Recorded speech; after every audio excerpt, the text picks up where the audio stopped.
বলি, আমি আমার ভাষায় কথাটা এভাবে বলি, এই জমিনটা যদি কাগজ হয় আর আমার নাকটার কপালটা যদি কলম হয়, তাহলে আমি যে গোলাম দৈনিক 5 বার আমার নাক আর কপাল দিয়া জমিন নামক কাগজের উপরে দাসখতের উপরে দৈনিক 5 বার নাক আর কপাল দিয়া সই করে দেই, আল্লাহ আমি তোমার গোলাম আর কারো গোলাম নই, আমি একমাত্র তোমার গোলাম।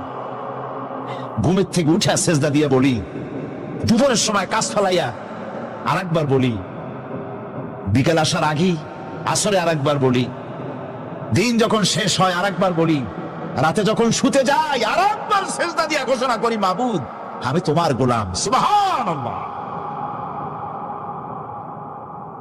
নামাজ হচ্ছে ইসলামের গণ্ডির মধ্যে প্রবেশের প্রমাণ।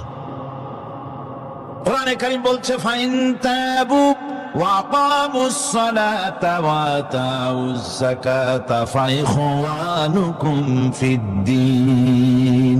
সূরা তাওবা এসেছে, তারা যদি তওবা করে আর নামাজ কায়েম করে, যাকাত যদি আদায় করে, তাহলে এখন তোমাদের সে দ্বীনি ভাই, এখন ভাই হয়ে গেল। একটু আগে ছিল কাফের মুশরিক, এখন তোমার দ্বীনি ভাই।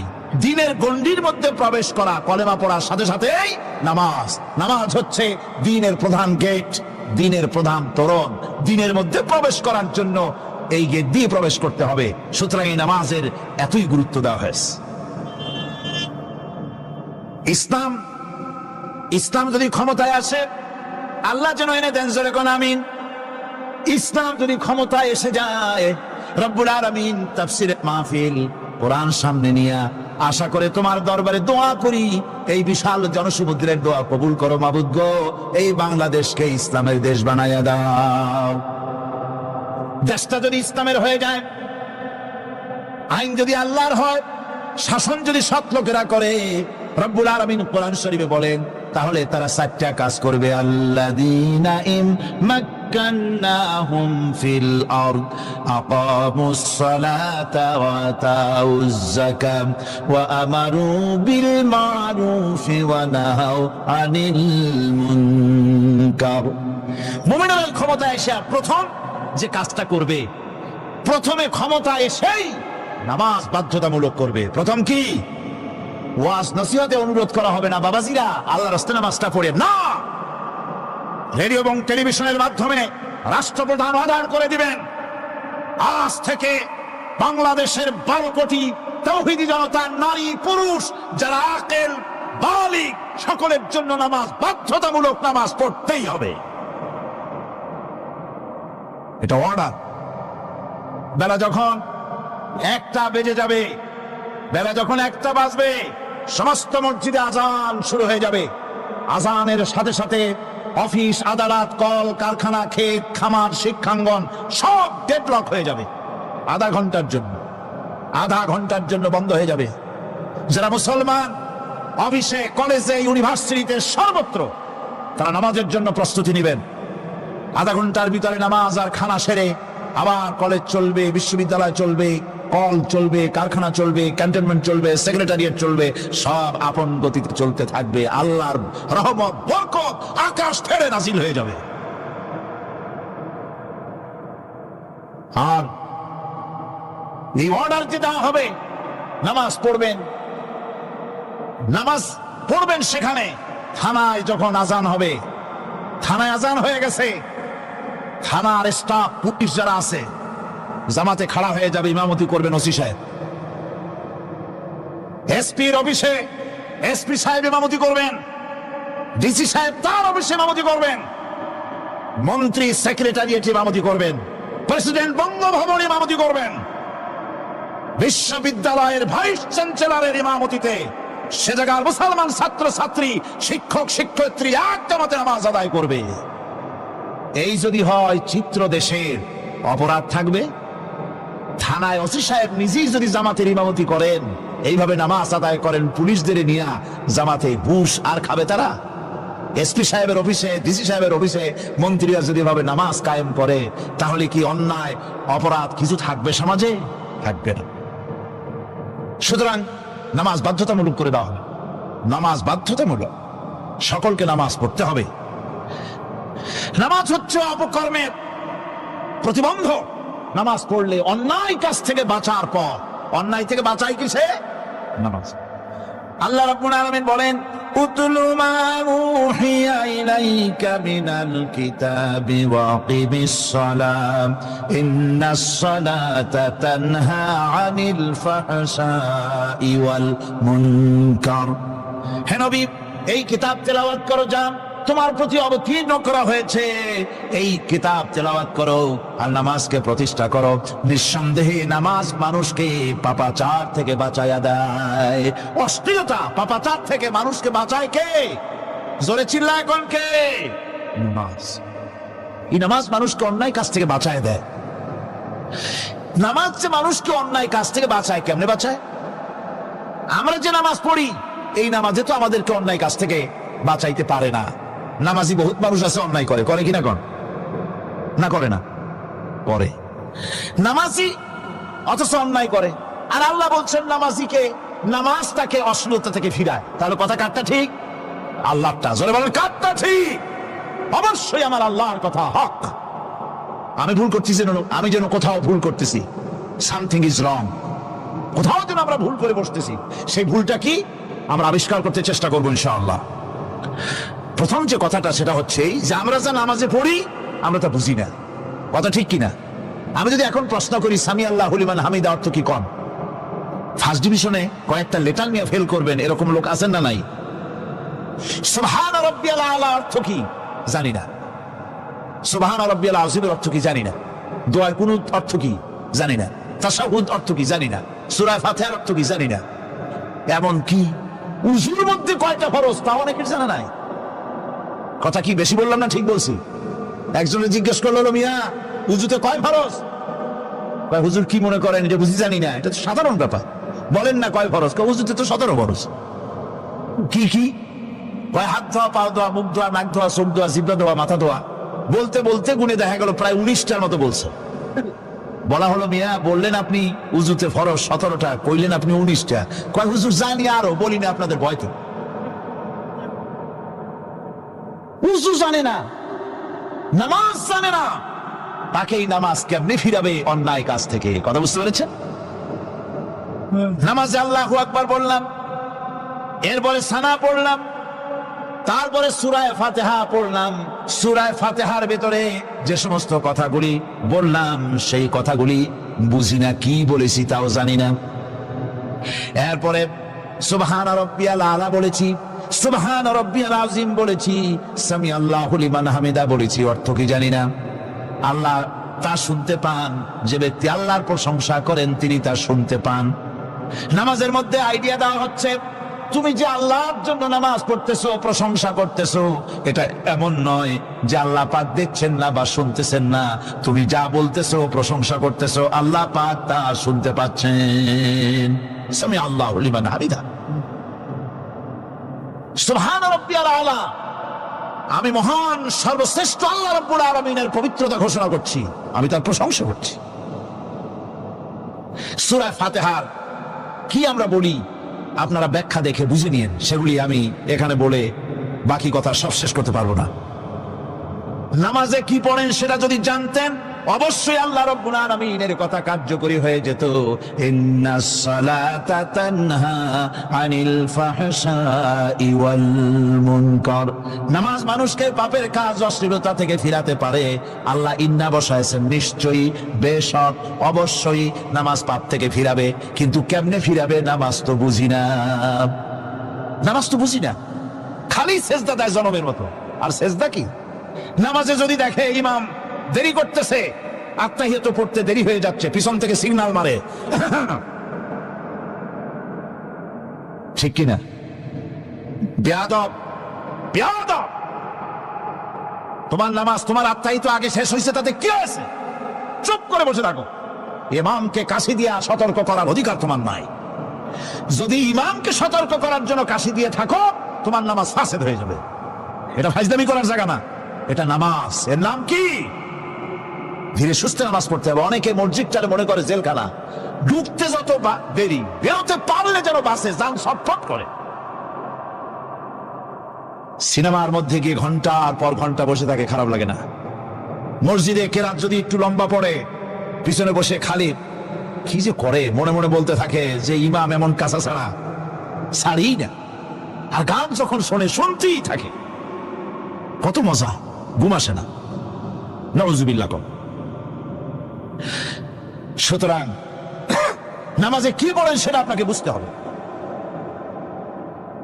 সঠিকভাবে নামাজ পড়ার পরও যদি কোন মানুষের সঠিকভাবে, ভালো করে শোনেন, সঠিকভাবে নামাজ পড়ার পরেও যদি কোনো মানুষ পাপের থেকে না ফেরে, তাহলে বুঝতে হবে একথা, পানি আর সাবান দিয়া কাপড় ধুলে কাপড়ের ময়লা যাবে, কিন্তু পানি আর সাবান দিয়া কয়লা জনমের মতো ধুইলেও কয়লার ময়লা যাবে না। কথা বুঝে আসছে? এর থেকে আর উত্তম দৃষ্টান্ত আমার কাছে নাই। নামাজ পড়ার পরেও যদি চরিত্র ভালো না হয়, বুঝতে হবে নামাজ হচ্ছে না, কাঙ্ক্ষিত মানের নামাজ আদায় হচ্ছে না। আল্লাহর নবী বলেছেন, যার নামাজ পাপ কাজ হতে ফিরাতে পারলো না, তার নামাজ নামাজি নয়। আবার শুনুন, রাসূল বলছেন, যার নামাজ তাকে পাপের কাছ থেকে ফিরাতে পারলো না, তার নামাজ নামাজ নয়। ওটি নামাজ হয় নাই, যার জন্য তার পাপ থেকে তারে ফিরাইতে পারছে না। আর কিয়ামতের দিন বেনামাজিরা সবচাইতে বেশি অপমানিত হবে। সবচাইতে বেশি অপমানিত হবে কারা? বেনামাজিরা। কিভাবে? يوم يكشف عن ساق ويدعون إلى السجود فلا يستطيعون। সেদিন কঠিন সময় আল্লাহ রাব্বুল আলামিন লোকদেরকে সিজদা করার জন্য বলবেন, কিন্তু যারা বেনামাজি ছিল দুনিয়ায়, তারা সিজদা দিতে পারবে না। বলেন নাউজুবিল্লাহ। অবস্থাটা কি হয়? খাশিআতান আবসারুহুম তারহাকুহুম যিল্লাহ। তাদের দৃষ্টি নিচু হবে, লাঞ্ছনা এবং অপমান তাদের উপরে চেপে বসবে, সিজদা দিতে পারবে না। আল্লাহ আমাদেরকে ক্ষমা করুন। কিয়ামতের দিন হযরত আদম আলাইহিস সালাম থেকে শুরু করে পৃথিবীর সমস্ত মানুষের সামনে আল্লাহ রাব্বুল আলামিন সিজদা করার জন্য অর্ডার করবেন। যারা নাকি বেনামাজি, ওরা আল্লাহর দরবারে সেদিন সিজদা দিতে পারবে না, লাঞ্ছিত, অপমানিত হবে। জোরে বলেন নাউজুবিল্লাহ। নামাজ, মুমিনের নামাজ একরকম, মুনাফিকের নামাজ হলো আর এক রকম। মুনাফিকরাও নামাজ পড়ে, পড়ে কিনা কন? মুনাফিকেরাও নামাজ পড়ে। মুনাফিকেরা যখন নামাজ পড়তে যায়, আল্লাহ রাব্বুল আলামিন বলতেছেন, ওয়াইদা কামু ইলাস সালাতি কামু কুসালা। মুনাফিকেরা যখন নামাজ পড়তে দাঁড়ায়, নামাজে আসে ঠিক তারা, কিন্তু নামাজের জন্য দাঁড়ায় খুব শৈথিল্য ভাবে, শৈথিল্য ভাবে দাঁড়ায়, কাহিলি, সুস্তি, এ জায়গা চুলকায়, পায়জামা ধরে টান দেয়, টুপিটা ঘুরে যায়, এদিক ওদিক তাকায়। মুনাফিকের নামাজ দেখলেই ঠিক পাওয়া যায় যে বেটা মুনাফিক। এইভাবে সে দাঁড়ায়। তার নামাজটা কি জন্য? يراؤون الناس ولا يذكرون الله إلا قليلا। তাদের নামাজ হচ্ছে মানুষকে দেখাবার নামাজ। নাউজুবিল্লাহ। এখন দেখবেন এই মৌসুম আসছে, নামাজের মৌসুম, বেনামাজিদের নামাজের মৌসুম। জনসভা হচ্ছে, নির্বাচন আসতেছে, নামাজে রক্ত হয়ে গেছে, তাড়াতাড়ি আজান হয়ে গেল। টুপি না থাকলে রুমাল একটা মাথায় দিল, উজু আছে কি না আছে, আল্লাহু আকবার, যা আছে কপালে হয়ে যাক। মানুষকে দেখাবার জন্য এরা নামাজ পড়ে। এরা আল্লাহর শরণার্থে নামাজ খুব কম লোকই করে। এরা হচ্ছে মুনাফিক। দুনিয়া এবং আখিরাতে কল্যাণের জন্য একমাত্র মাধ্যম হচ্ছে নামাজ। দুনিয়া যদি কল্যাণ চাই, আখিরাতেও যদি কল্যাণ চাই, তাহলে এর জন্য কি করতে হবে? কি করতে হবে? আমার কথা নয়, আল্লাহ রাব্বুল আলামিনের কথা শুনুন।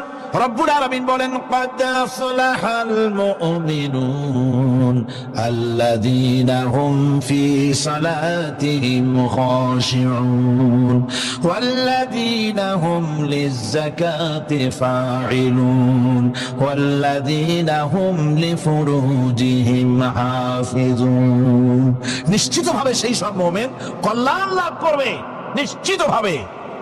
তারা হচ্ছে ওই সব লোক যারা নিজেদের নামাজ ভীতি মিশ্রিত, বিনয় ভাবে, ভীতি মিশ্রিত অবস্থায় বিনয়ের সাথে যারা নামাজ আদায় করে, যারা বেহুদা কাজ থেকে বিরত থাকে, যারা যাকাতের পন্থায় কর্মতৎপর হয়, আর যারা নিজের লজ্জাস্থানকে হেফাজত করে। এরপরে আল্লাহ পাক বলেন ওয়াল্লাযীনা হুম লিআমানাতিহিম ওয়া আহদিহিম রাউন ওয়াল্লাযীনা আলা সালাওয়াতিহিম ইউহাফিজুন ওয়াল্লাযীনা আলা সালাতিহিম হাফিজুন। আর যারা তাদের আমানতকে পূর্ণ করে, আমানত এবং তাদের ওয়াদা চুক্তি পূর্ণ করে, এবং যারা নিজেদের নামাজ সমূহকে পূর্ণভাবে হক আদায় করে নামাজ পড়ে, নামাজের যারা হেফাজত করে, এরা কারা? এরা হচ্ছে উলাইকা হুমুল ওয়ারিসুন আল্লাযীনা ইয়ারিসুনাল ফিরদাউসা হুম ফিহা খালিদুন। এরা হচ্ছে সেই সব লোক, এরা উত্তরাধিকার হচ্ছে জান্নাতের উত্তরাধিকারী, জান্নাতুল ফিরদাউসে আল্লাহ রাব্বুল আলামিন এই গুণ বিশিষ্ট লোকদের জন্য জায়গা করে দিবেন। জোরে করে সুবহানাল্লাহ। নামাজকে পড়তে বলা হয়নি, কোরআন শরীফে বলা হয়েছে নামাজ কায়েম করো। কি বলা হয়েছে কন্ত দেখি? নামাজ কায়েম করো, নামাজ পড়ো। এই কথা কিন্তু কোরআন শরীফে কোনো জায়গায় আছে নাকি? এখন কায়েম করা কারে বলে? একটা গুরুত্বপূর্ণ আরেকটি বিষয়, নামাজ কায়েম করতে বলা হয়েছে। কায়েম কি? কায়েমটা হচ্ছে দৃষ্টান্ত স্বরূপ বলা যায় যে জিনিসটা সমাজে প্রতিষ্ঠিত আছে ওইটারে বলে কায়েম হওয়া, আর যেটা প্রতিষ্ঠিত নাই ওটা কায়েম নাই।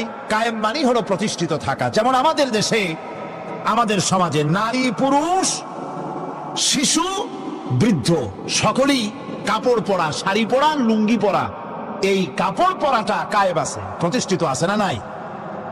যার কারণে কাপড় পরা সমাজে কায়েম আছে বলে উলঙ্গ মানুষ সমাজে খুঁজে পাওয়া যায় না, পাগল ছাড়া।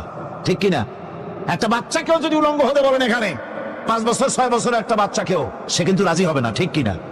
যেহেতু কাপড় পরা সমাজে প্রতিষ্ঠিত আছে সেহেতু উলঙ্গ মানুষ পাওয়া যায় না, কাপড় পরাটাই এখানে প্রতিষ্ঠিত।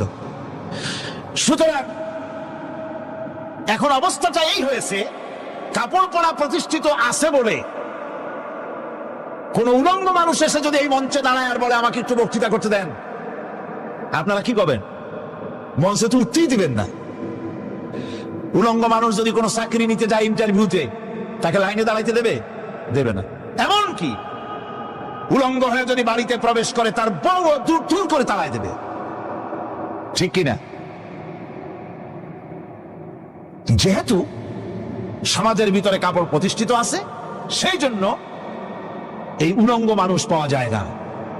অনুরূপ ভাবে নামাজ যদি প্রতিষ্ঠিত হতো সমাজের ভিতরে, তাহলে বেনামাজি খুঁজে পাওয়া যেত না। চাকরি করতে গেলে সেখানে নামাজ মানদণ্ড হয়ে যেত, নামাজ পড়ে কিনা তা দেখে নেওয়া হতো। বেনামাজি লোক পাওয়াই যেত না যদি প্রতিষ্ঠিত থাকতো। প্রথম প্রশ্নই হতো তুমি নামাজ পড়ো কিনা। ইলেকশনে যদি একজন উলঙ্গ মানুষ এসে দাঁড়ায়, ভাইরা এবার আমার বোতল মার্কা বাক্স, উলঙ্গ মানুষ এসে ভোটে দাঁড়াইছে, আপনারা ভোট দিবেন? দিবেন। ওইটা কাপড় প্রতিষ্ঠিত আছে বলে, লুঙ্গি প্রতিষ্ঠিত সমাজে আছে বলে উলঙ্গ মানুষকে আপনি ভোট দিবেন না। নামাজ যদি প্রতিষ্ঠিত থাকতো সমাজে, বেনামাজি মানুষ যদি এসে মঞ্চে দাঁড়ায়া যতই বলতো আমি ক্ষমতায় গেলে এই করব সেই করব, নামাজ প্রতিষ্ঠিত থাকলে পরে বেনামাজিরে কেউ ভোট দিত না। নামাজ যদি প্রতিষ্ঠিত থাকতো তাহলে অফিসের অফিসার তো দূরের কথা, বেনামাজি অফিসের ঝাড়ুদারের চাকরিও তার কিসমতে যুক্ত না, যদি নামাজ প্রতিষ্ঠিত থাকতো। এর নাম হলো নামাজ কায়েম হওয়া। নামাজ কায়েম থাকলে এই অবস্থার সৃষ্টি হতো। এই জন্য আল্লাহ পাক বলেছেন নামাজকে কায়েম করতে হবে। নামাজ হবে সব ভালো কাজের মানদণ্ড। সমস্ত ভালো কাজের মানদণ্ড কি? নামাজ। নামাজ আমাদেরকে বড় রকমের শিক্ষা দেয়। কি শিক্ষা দেয়? নামাজ আমাদের শিখায় ঐক্য আর ভ্রাতৃত্ব। ভ্রাতৃত্বের আর ঐক্যের শিক্ষা দেয়। এক নেতার আনুগত্য করা শিখায়। জামাত যত বড় হোক, ইমাম হবে কয়জন? একজন ইমাম হবে। আর এই ইমাম মানে কি? নেতা। ইমাম মানে কি? নেতা নির্বাচন শিখায় নামাজে। নেতা নির্বাচন কে শিখায়? নামাজ শিখায়। বোঝেন খুব ভালো করে। কিভাবে? মনে করুন চট্টগ্রাম শাহী মসজিদে ইমাম প্রয়োজন। এখন সেই ইমাম নেওয়ার জন্য ইন্টারভিউ কল করা হলো, বিজ্ঞাপন দেওয়া হলো পত্রিকায়, অনেক আলেম আসলেন, ইন্টারভিউ বোর্ডে যারা বসলেন তারা ইন্টারভিউটা কিভাবে নেবেন? যার মাথার চুল লম্বা বেশি তার ইমামতি দেওয়া হবে, যার লুঙ্গিটা পায়ের গিরার তলে তারে দেওয়া হবে, যার মোষটা মুখের মধ্যে গিয়া ঢুকছে, হাসি দিলে বুঝাই যায় না হাসে না কান্দে, তারে দিবে, দাড়িগুলা কামাইছে তারে দেবে, সিগারেট খায় বা অবশ্য চট্টগ্রাম আর সিলেটে সিগারেটের ফতোয়া ভিন্ন রকম। বরিশালে আমি যেখানে জন্মগ্রহণ করেছি, আমার এলাকায় কোনো আলেম যদি সিগারেট খায়, মসজিদের ইমাম তো ভালো, মসজিদ ঝাড়ু দিতেও ঢুকতে দেবে না মসজিদে। এটা এই এলাকার একরকমের কায়দা, আমি এটার ব্যাপারে কথা নাইবা বললাম। তো আপনারা খুঁজে দেখবেন সে সিনেমা দেখে নাকি, মিথ্যা কথা বলে নাকি, বড় পর্দায় থাকে নাকি। এগুলি মাইক্রোস্কোপ যন্ত্র দিয়ে ইমামের মাথা থেকে পা পর্যন্ত দেখবেন কিনা কোন আছে? এবার কত দেখি এই ইমাম সাহেব ইমামতি করবে কতজন লোকে? 500, 1000, শাহী মসজিদে ধরেন 5000 লোক হইল, 5000 লোক, 5000 লোকের ইমাম নির্বাচনের সময় পা থেকে শুরু করে মাথা পর্যন্ত দেখেন, এমনকি বউ পর্যন্ত। বৌমনি আনিয়ে দেখেন না, পর্দা থাকে কিনা এইটা আপনারা দেখেন, ঠিক কিনা? এ খবরটা নেন। 5000 লোকের একটা ইমাম বানাতে গিয়ে মাইক্রোস্কোপ যন্ত্র দিয়ে দেখেন মোষ কেমন, দাড়ি কেমন, চুল কেমন, পাও কেমন, হাত কেমন, হাতে নখ লম্বা কিনা, দাঁতে ছাতা কিনা, বউ পর্দায় থাকে কিনা, মিথ্যা কথা কয় কিনা, এত দেখেন।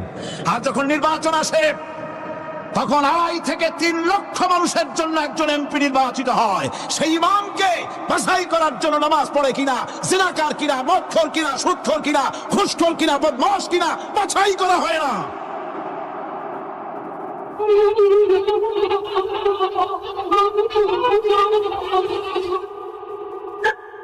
নামাজ আমাদেরকে এটা শিখায়, ইমাম কেমনে বানাইতে হবে, কোন সুবহানাল্লাহ।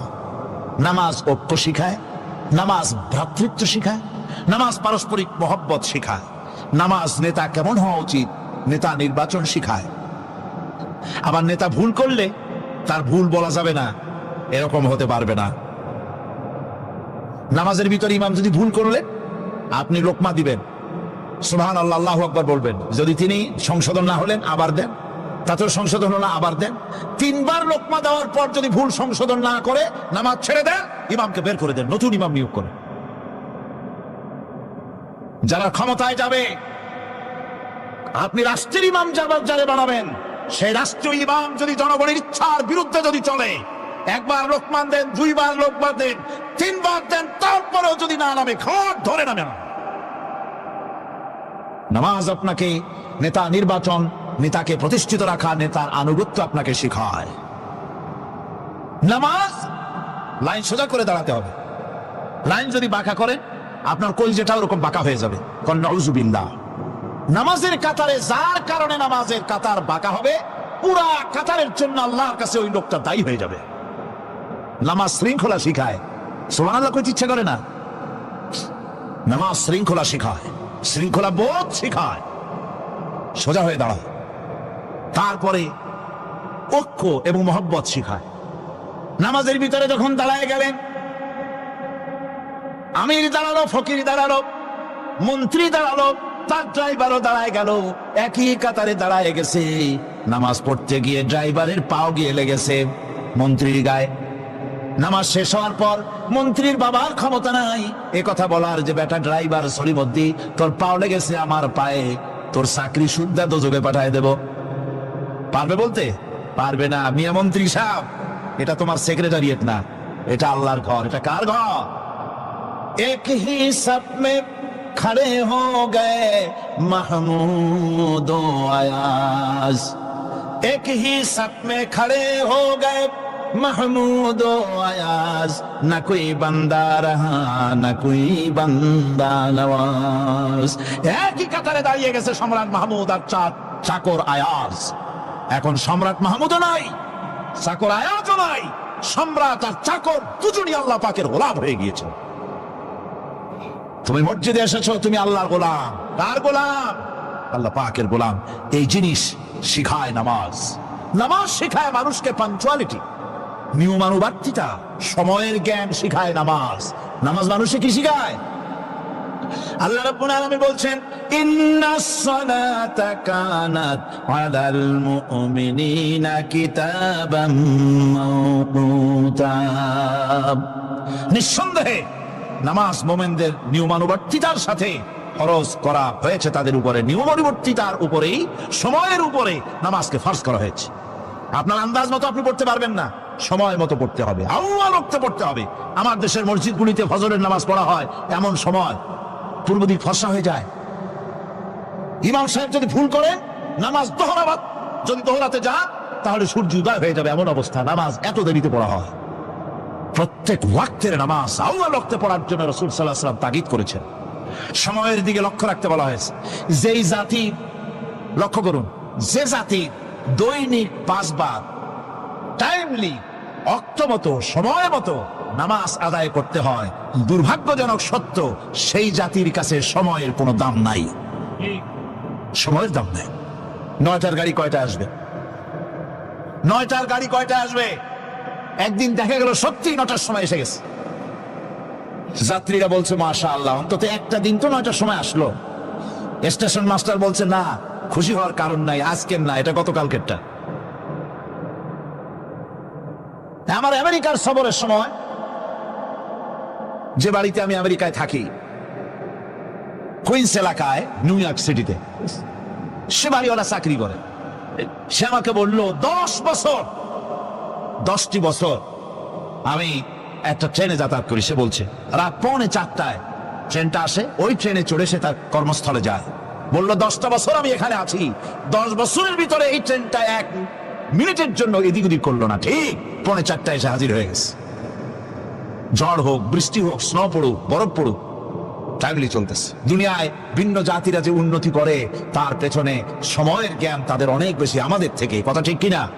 আমাদের সময়ের জ্ঞান নাই, সময়ের কোনো মূল্য আমরা দেই না। 2টার সময় মিটিং হবে, মন্ত্রী সাহেব আসেন 5টার সময়, ঠিক কিনা? বক্তৃতার জন্য সময় দেওয়া হয়েছে 20 মিনিট, নাহমাদু ওয়া নুসাল্লি আলা কইয়া সুর দিয়া 35 মিনিট গেছে নাহমাদু কইতে কইতে। সময় 20 মিনিট, তার মনেই নেই। এই যে সময়ের জ্ঞান নাই, এটা ব্যর্থতা। নামাজ মানুষকে সময়ের জ্ঞান শিখায়, কোন আলহামদুলিল্লাহ। এই সময়ের জ্ঞান আমাদেরকে শিখতে হবে। এবার আমি আপনাদের সামনে বলতে চাই, আল্লাহর নবী জনাবে মুহাম্মদ রাসূলুল্লাহ সাল্লাল্লাহু আলাইহি ওয়াসাল্লাম নামাজের ব্যাপারে কি বলছেন। এতক্ষণ তো আল্লাহর কথা শোনালাম, কার কথা শোনাইছে?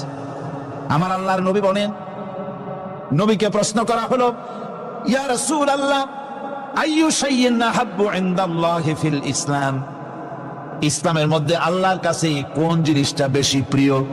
আল্লাহর কাছে ইসলামের কোন জিনিসটা বেশি প্রিয়?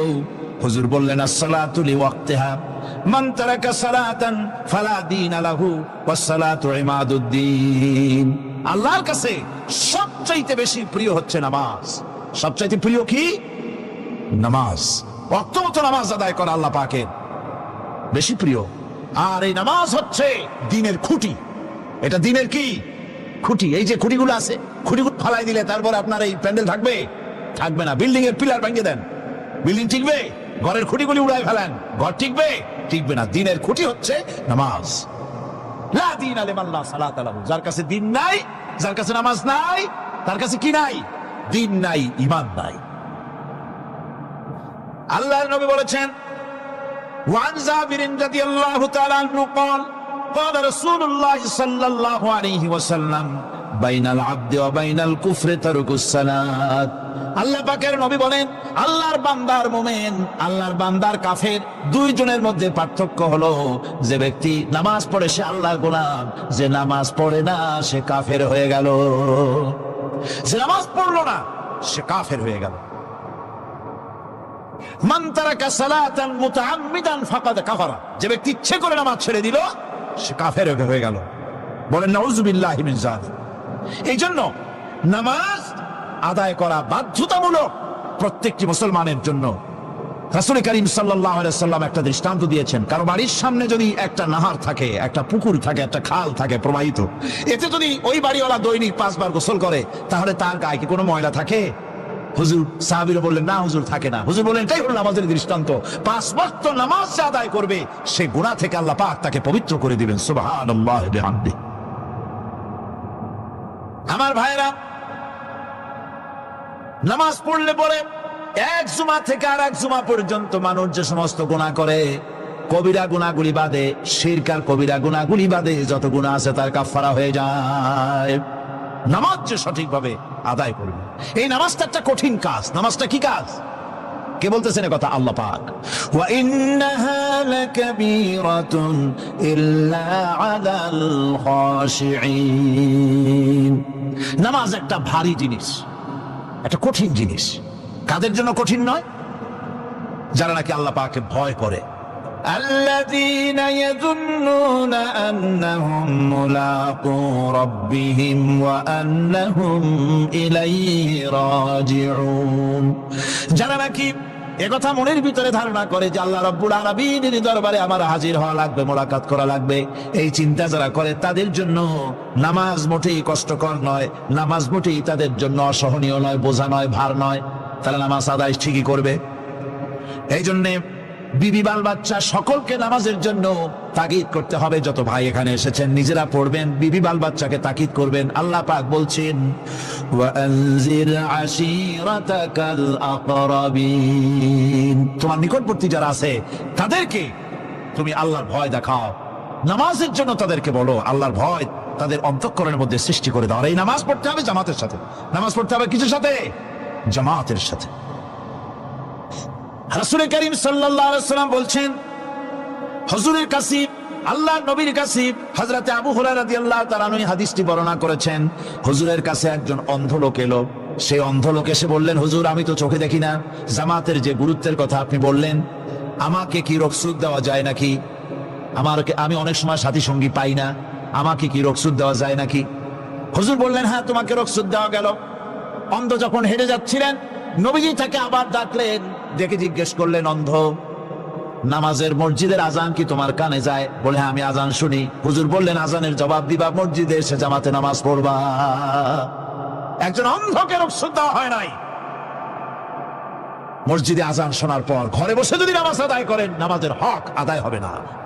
হুজুর সাল্লাল্লাহু আলাইহি ওয়াসাল্লাম বলেছেন, মসজিদে আজান হওয়ার পর যে ব্যক্তি ঘরে বসে নামাজ পড়ে, আমার ইচ্ছা হয় ঘরটা আগুন দিয়ে জ্বালায় দেয়। কে বলতেছেন? রাহমাতুল লিল আলামিন বলতেছেন। রাহমাতুল লিল আলামিন বলতেছেন, ঘরের মধ্যে যদি মেয়ে লোক আর বাচ্চারা যদি না থাকতো, তাহলে আমার ইচ্ছা হয় আমি বলি আগুন দিয়ে ঘরটারে জ্বালায় দাও। এই ঘরের মহব্বতেই তো সে বাইর হয় না। নামাজের এত বড় গুরুত্ব দেওয়া হয়েছে। আমার বন্ধুগণ, এই নামাজে জামাতি, আল্লাহ নবী জীবনের শেষ নামাজ জামাতে আদায় করেছেন। জীবনের শেষ নামাজটাও জামাতে আদায় করলেন। তখন তার এমন অবস্থা, এত অসুস্থ, দাঁড়াতে পারেন না, হাঁটতে পারেন না। দুইজন সাহাবী কাঁধের উপরে ভর করে তারপরে বহু কষ্ট করে মসজিদে গিয়ে নামাজ আদায় করেছেন। খুতবা দিয়েছেন। বললেন, খুতবা দিতে গিয়ে বললেন, আজ থেকে মসজিদে নববীর চতুর্দিকের সকলের দরজা বন্ধ হয়ে যাবে, শুধু আবু বকরের দরজাটা খোলা থাকবে। আল্লাহ নবী বললেন, আল্লাহ রাব্বুল আলামিন এই পৃথিবীতে তার এক বান্দাকে জাগতিক সব সম্পদ দিতে চেয়েছিলেন, কিন্তু সে বান্দা সব জাগতিক সম্পদকে উপেক্ষা করে মাবুদের সঙ্গে দেখা করা বেশি জরুরি, বেশি পছন্দ মনে করেছেন। এতটুকুন কথা নবীজি বললেন, কেউ কিছু বুঝলো না। হযরতে আবু বকর রাদিয়াল্লাহু তাআলা আনহু হুজুরের এই কথা শুনে কাঁদতে কাঁদতে তিনি অস্থির হয়ে যাচ্ছেন। সাহাবীরা চিন্তা করলেন, হুজুর কান্না কার কথা বলেছেন, তাতে কান্নার কি আছে? বয়োবৃদ্ধ, জ্ঞান বৃদ্ধ হযরতে আবু বকর রাদিয়াল্লাহু তাআলা আনহু বুঝতে পেরেছেন, এই পৃথিবীর সব সম্পদ তো আল্লাহ হুজুরকেই দিতে চেয়েছিলেন। তিনি সমস্ত সম্পদকে উপেক্ষা করেই তার মাবুদের সঙ্গে দেখা করার জন্য প্রস্তুতি নিয়েছেন। তার মানে হলো আল্লাহ নবী বিদায় হয়ে যাবেন, আমরা নবী থেকে এতিম হয়ে যাব। নবীজি ঘরের মধ্যে প্রবেশ করলেন, প্রচন্ড জ্বর এলো। এই প্রচন্ড জ্বর নিয়ে তিনি শুয়ে আছেন, কখনো বেহুশ কখনো হুশ। এর মধ্যে সারা আজান হয়ে গেল। সাহাবীরা বহুক্ষণ অপেক্ষা করে হযরত আবু বকরের ইমামতিতে নামাজ শুরু করলেন। হুজুরের হুশ এলো, প্রশ্ন করলেন, আয়েশা রে, এখন কোন সময়?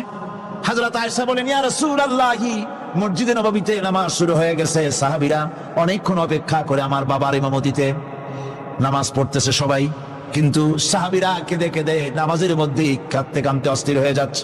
তাদের মনে ধারণা হয়েছে নবীজির পেছনে নামাজ পড়ার কিসমত থেকে তারা মাহরুম হয়ে গেল। নবীজি বলেন, আয়েশা দরজা খুলে দাও আর আমার মাথাটা একটু উঁচু করে ধরো, আমি একটু নামাজের দৃশ্যটা দেখি। দরজা খুলে দেওয়া হলো, নবীজির মাথা উঁচু করে ধরা হলো। নামাজের জামাতের দৃশ্য দেখে নবীজি আবার শুয়ে পড়লেন।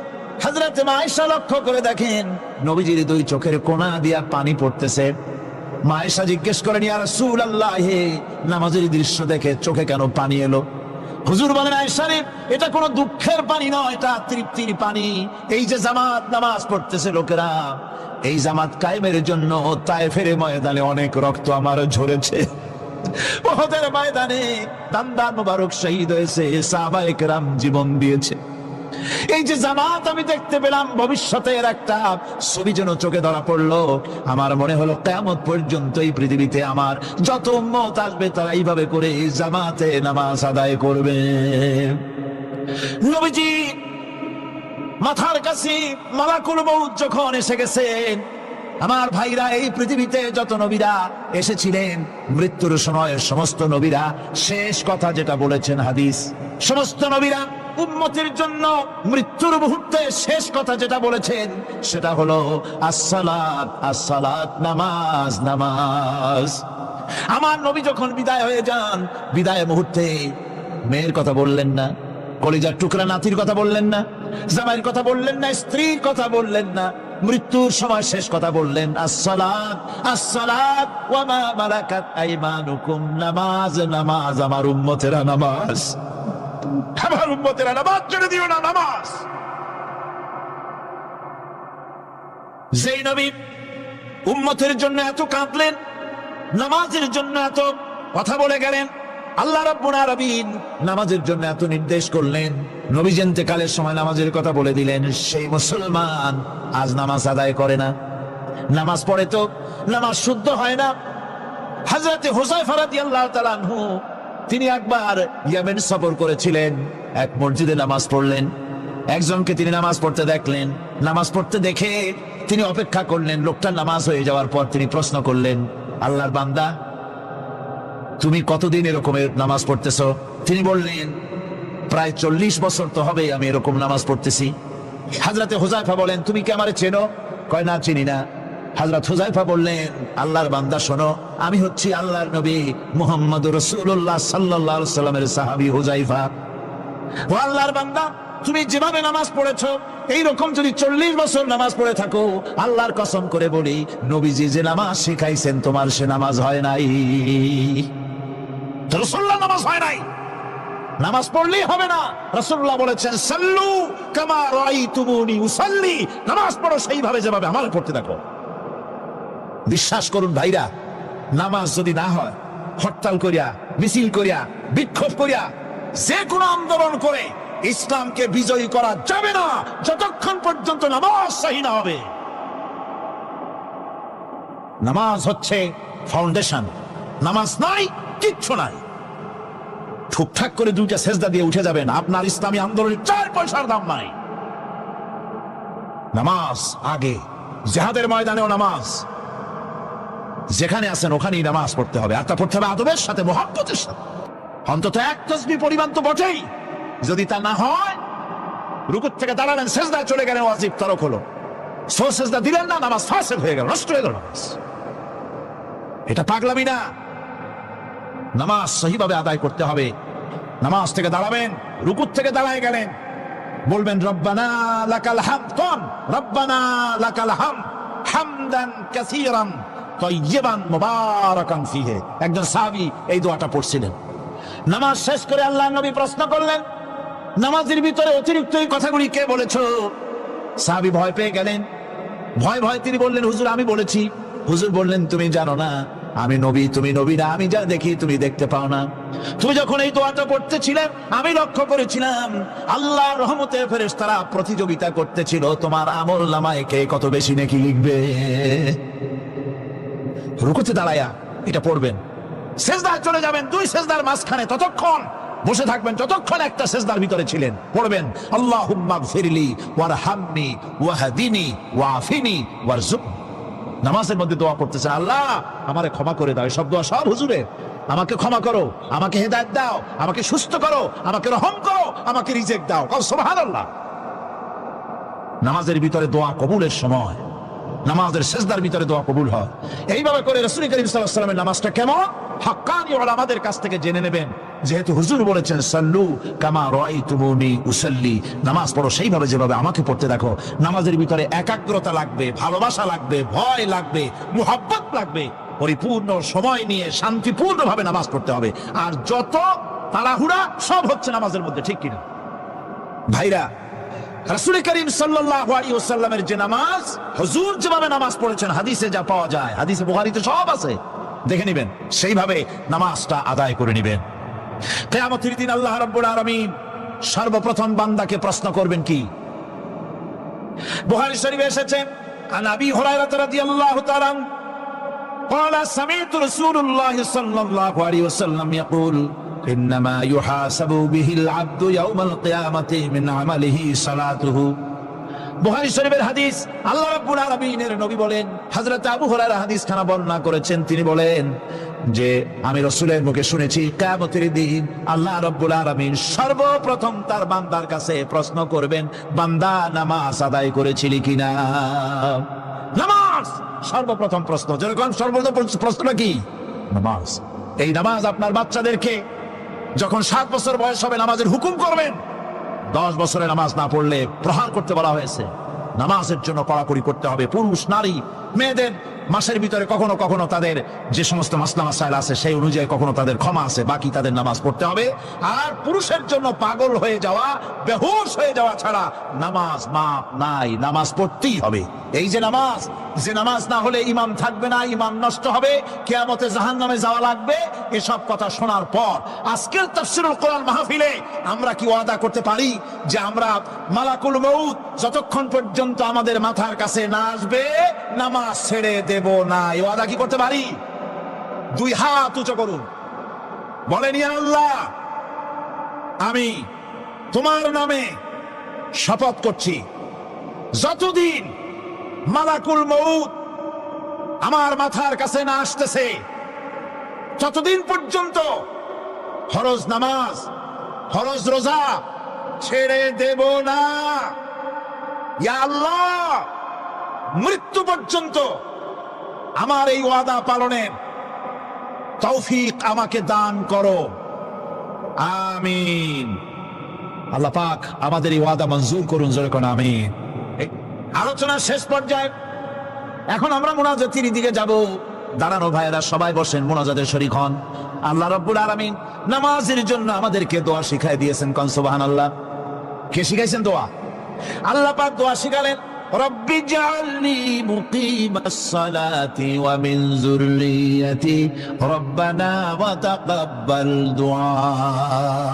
আয় আল্লাহ, আমারে আমার বিবি বাল বাচ্চারে নামাজের উপরে প্রতিষ্ঠিত করো। আল্লাহ তুমি দয়া করে দোয়া কবুল করো, জোরে কোন আমিন। আল্লাহ রাব্বুল আলামিনের বাণী, فإن مع العسر يسرا إن مع العسر يسرا। আল্লাহ পাক বলেন, জেনে রাখো দুঃখ এবং কষ্টের সাথে রয়েছে সুযোগ আর সুবিধা, আর অসচ্ছলতার সাথে রয়েছে উদার সচ্ছলতা, জোরে কোন সুবহানাল্লাহ।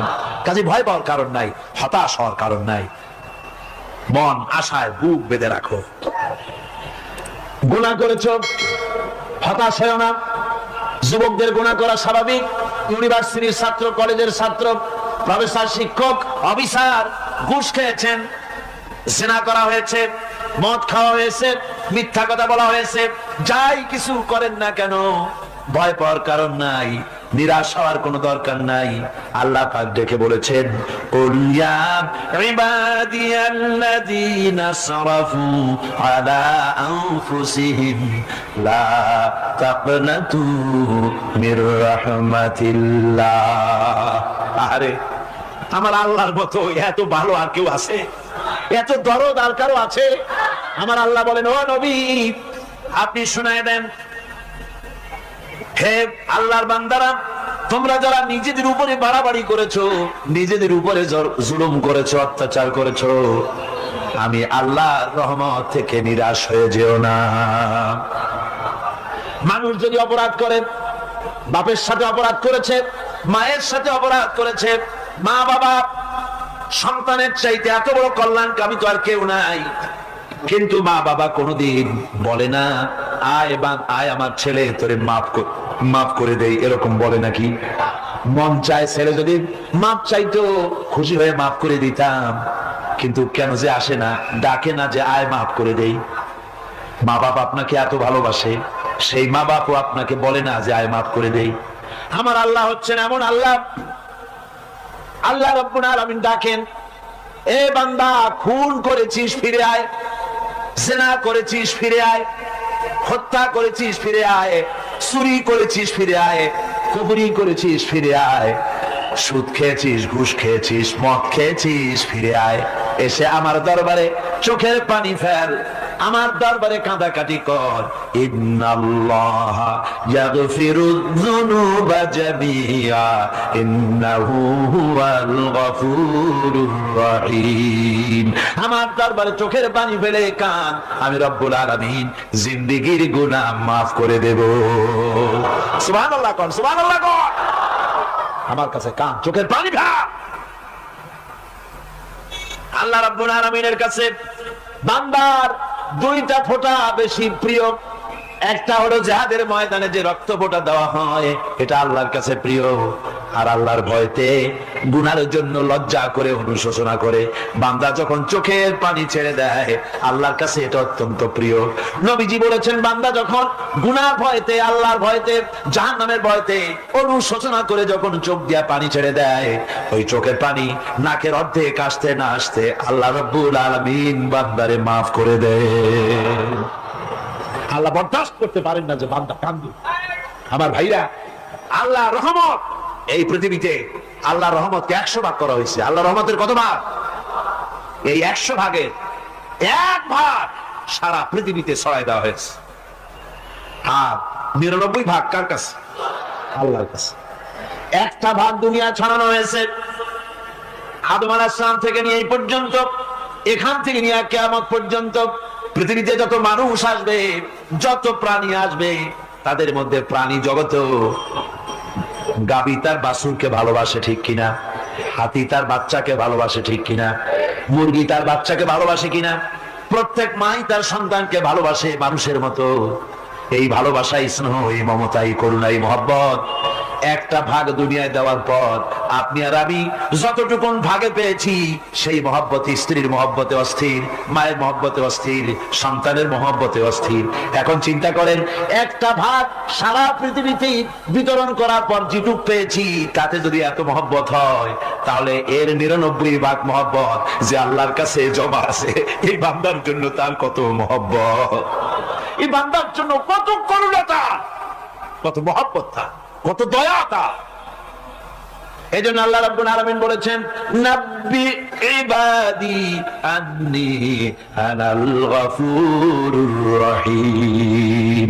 আমার নবী সুসংবাদ দিয়ে দাও, বান্দাদেরকে শোনায় দাও যে আমি আল্লাহ তাআলা ক্ষমাশীল আর দয়াবান। হুজুর কাঁদতেছিলেন, হযরত ওমর রাদিয়াল্লাহু তাআলা আনহু এসে দেখেন হুজুর একা কাঁদতেছে। হুজুর জিজ্ঞেস করছেন, হযরত ওমর জিজ্ঞেস করলেন, হুজুর আপনি কাঁদেন কেন একা একা? হযরত ওমর বলেন, আমি যখন প্রশ্ন করলাম, নবীজি বললেন, আমার কাছে কিছু আগে জিবরাইল এসেছিলেন। জিবরাইল এসে আমাকে বললেন, আল্লাহ পাক বলেছেন, হে আমার নবী, ইসলামের ভিতরে থেকে যে সমস্ত মানুষগুলো ইসলামের ভিতরে থেকে চুল আর দাড়ি পাকায় দিছে, কিয়ামতের দিন এই লোকগুলারে আমি শাস্তি দিতে আমার শরম হবে। হযরত ওমর বলেন, হুজুর উম্মতের জন্য কত বড় খোঁজ খবর এটা, আর আপনি কাঁদতেছেন। হুজুর বলেন, ওমর তুমি জানো না, আমার কান্নার কারণ ভিন্ন। আমার কান্নার কারণ হলো যে আল্লাহ রাব্বুল আলামিন কিয়ামতের দিন দাড়ি চুল পাকা বান্দারে শাস্তি দিতে শরম করবেন। সেই দাড়ি চুল পাকা বান্দাগুলি আল্লাহর সাথে নাফরমানি করতে শরম করে না।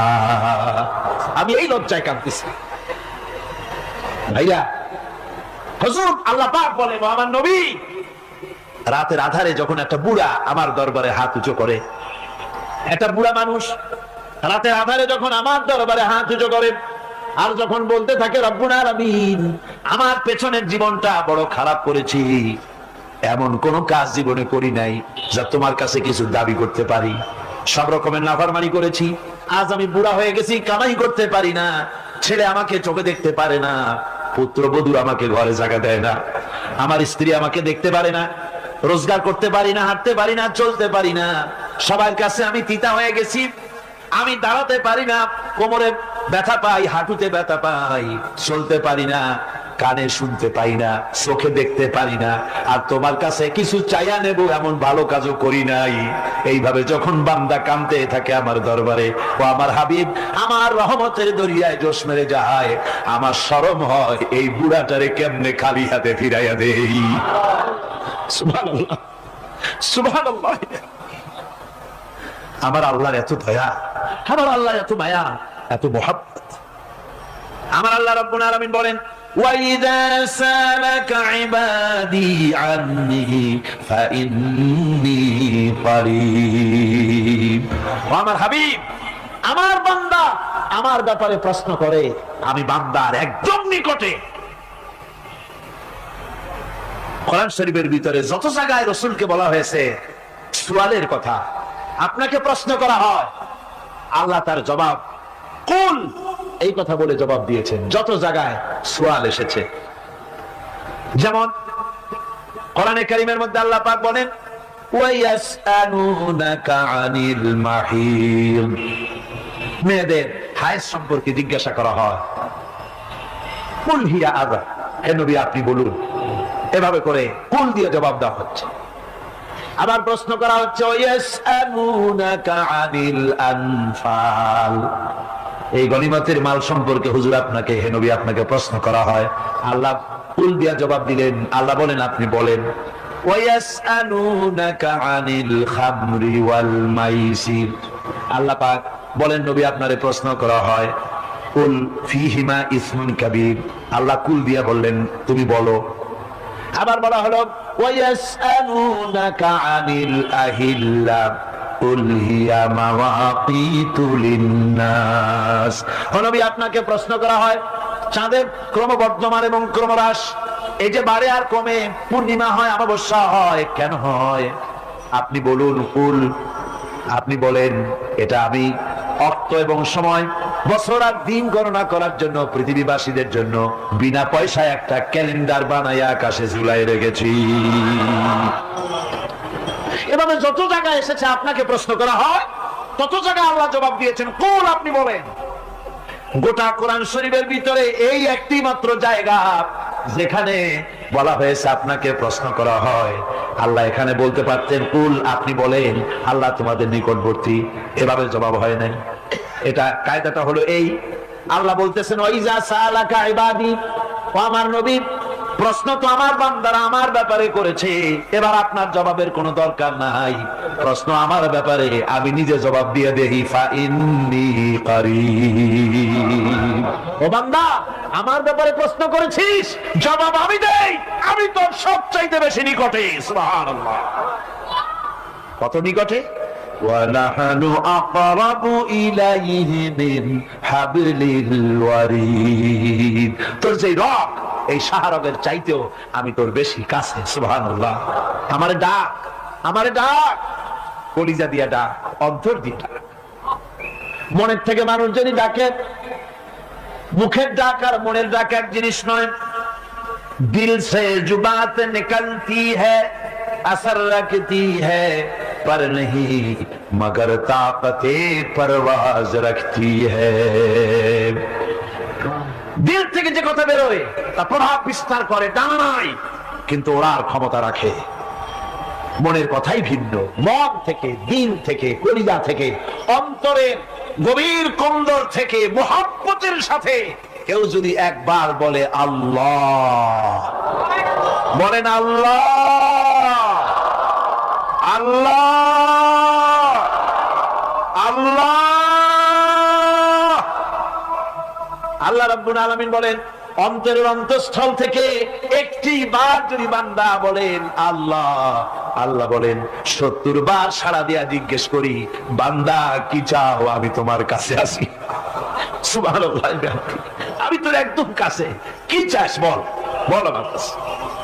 এমন দয়াবান, এমন মেহেরবান, এমন আল্লাহ আমাদের। সে আল্লাহ রাব্বুল আলামিন তিনি বলছেন, وَقَالَ رَبُّكُمْ ادْعُونِي أَسْتَجِبْ لَكُمْ। তোমাদের রব বলেছেন আমারে ডাকো, আমি আল্লাহ ডাকের সাড়া দিয়া দেব। সুবহানাল্লাহ। কারে ডাকতে হবে? কারে ডাকতে হবে? এই বিশাল জনসমুদ্র একদিকে চিল্লা এখন কারে ডাকতে হবে? কোন পীর সাহেবকে নয়, আল্লাহর কসম কোন খাজা বাবাকে নয়, ডাকতে হবে কারে? চিল্লা এখন কারে? তোমার রব তোমাকে বলতেছে আমারে ডাকো, আস্তাজিব লাকুম, আমারে ডাকবে আমি সাড়া দিয়ে দেবো। সুবহানাল্লাহ। আল্লাহকে ডাকেন, কি চাই আপনার বলেন, কি চাই? আল্লাহর কাছে চান, আল্লাহ দিয়ে দিবেন। দেওয়ার জায়গা আল্লাহর কাছে চাইবেন, আল্লাহ দিবেন। দেওয়ার জায়গা, চাওয়ার জায়গা হলো সেজদায় পড়ে যাবেন। আমার ভাইয়েরা, জায়গাটা চিনাই দিলাম। মাজারে যাওয়া লাগবে না, কবরে যাওয়া লাগবে না। 2 রাকাত নামাজ পড়ে সেজদায় পড়ে গিয়া যত বিপদ আছে, মুসিবত আছে, সেজদার মধ্যে চোখের পানি ছেড়ে দেন আর কেন্দে কেন্দে জীবনের কথা বলেন। আল্লাহ রাব্বুল আলামিন আপনার আওয়াজ শুনবেন আর দোয়া কবুল করে নিবেন। কাঁদতে হবে আল্লাহর কাছে। কার কাছে? আল্লাহর কাছে। সুম্মা ইস্তাগফিরুল্লাহ, আর এরপরে সে যদি আমি আল্লাহর কাছে ক্ষমা চাই, ইয়াজিদিল্লাহ গাফুরার রহিমা, সে আমি আল্লাহকে গফুর এবং রহিম হিসাবে পাবে। সুবহানাল্লাহ। আল্লাহকে গফুর এবং রহিম হিসাবে পাওয়া যাবে। সব আল্লাহকে বলতে হবে, গুনাহ মাফ চাইতে হবে। এই জন্য হুজুর সাল্লাল্লাহু আলাইহি ওয়াসাল্লাম দৈনিক 100 বার তওবা করতেন। কোন হাদিসে আছে 70 বার, কোন হাদিসে আছে 100 বার তওবা করতেন। নামাজের পরে তো প্রত্যেক নামাজই পড়তেন হুজুর, সালাম ফিরাতেন আর সাথে সাথে বলতেন আল্লাহু আকবার, আস্তাগফিরুল্লাহ, আস্তাগফিরুল্লাহ, আস্তাগফিরুল্লাহ। মনে থাকবে আপনাদের? মনে থাকবে? সালাম ফিরাইয়া কি বলবেন? না, সালাম ফিরাবার সাথে সাথে বলবেন আল্লাহু আকবার, তারপরে পড়বেন আস্তাগফিরুল্লাহ, আস্তাগফিরুল্লাহ, আস্তাগফিরুল্লাহ। তওবা করবেন, আল্লাহর কাছে সব সময় গুনাহ মাফ চাইতে থাকবেন, বিনীত থাকবেন। আল্লাহকে পাওয়া যাবে, তাকে রহিম হিসেবে পাওয়া যাবে।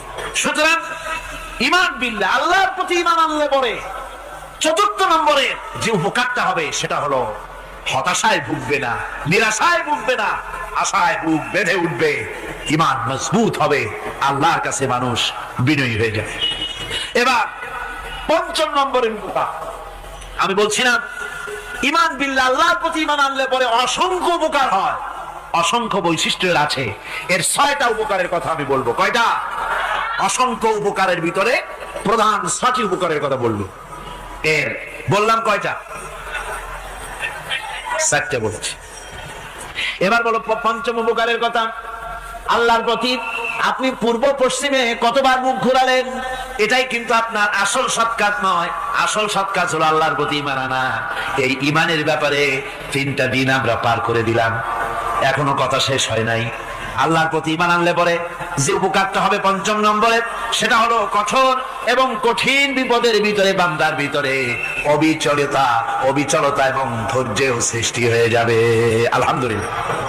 কঠিন বিপদ মুসিবত আসলে পরে সে অবিচল থাকবে। সারা দুনিয়ার বিপদ আপদ, শত্রুতা, দুঃখ, কষ্ট, মুসিবত, জুলুম, নির্যাতন সবকিছু পাহাড়ের মতো উঁচু হয়ে তাকে ঘিরে ফেলবে, কিন্তু তাকে এক চুলও নাড়াতে পারবে না। আলহামদুলিল্লাহ। সারা পৃথিবী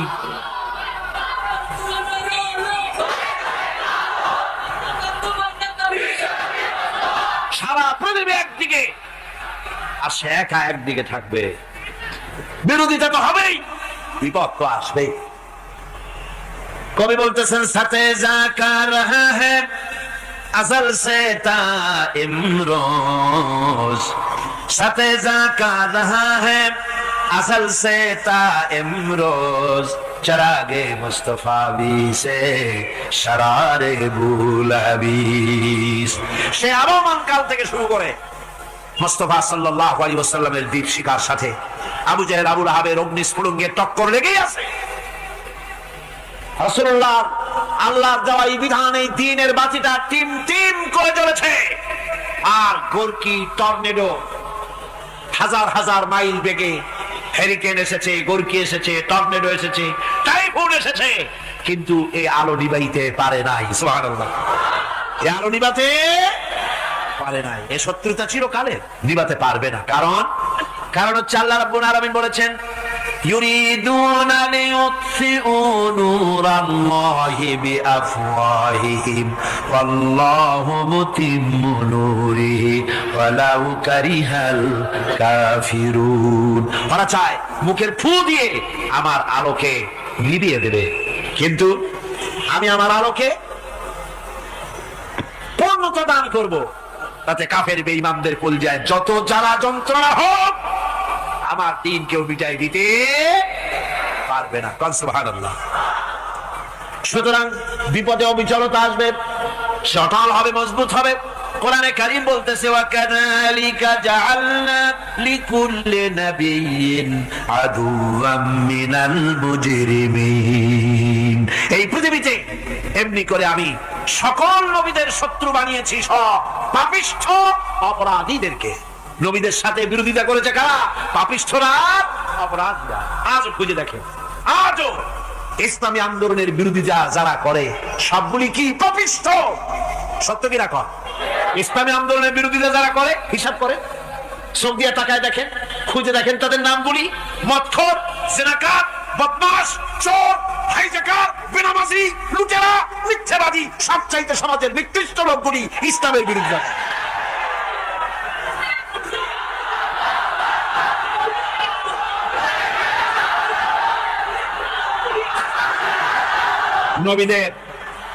নবীদের শত্রু আল্লাহ বলেন, সব যুগে নবীদের সাথে শত্রুতা করেছে পাপিষ্ঠরা। আল্লাহর কথা, কার কথা? সকল যুগে নবীদের সাথে শত্রুতা করেছে পাপিষ্ঠরা, নিকৃষ্ট ধরনের অপরাধীরা। সুতরাং নবী রাসূলদের অবস্থা যখন এই, তখন দ্বীনের দাওয়াত যারাই দেবে তাদের কিসমত এরকম হবেই। এই বাধার মোকাবেলা তাদেরও করতে হবে।